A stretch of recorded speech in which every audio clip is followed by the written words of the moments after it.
कहते थे नहीं मारे मारे हिंदी लिखा है यार दोनों ने नहीं मारे ना तुम जाते हो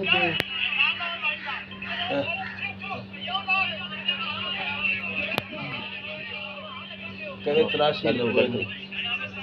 अपने लड़के मारा ही बड़ा उन्होंने अच्छा ਉਹਨੂੰ ਮਾਰਿਆ ਜੋ ਜਿਹੜਾ ਫੜਾ ਪਿਆ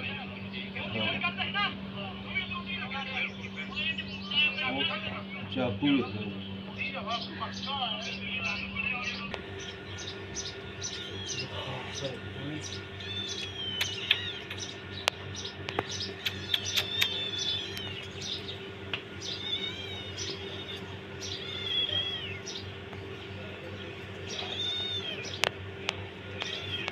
ਇਹ ਕਿੱਥੇ ਬੈਠਾ ਕਿੱਥੇ ਹੈ हाँ नहीं एक मार के डोर सुना रहा ਅੱਛਾ वो एक एक एक मर गया एक कितना फूल निकला पकड़ दे जीरो उस दिन ਜ਼ਖਮੀ ਹੋ ਗਿਆ एक बच गया एक मर गया इन वालों कट दे पहले ठा ठा दी पैर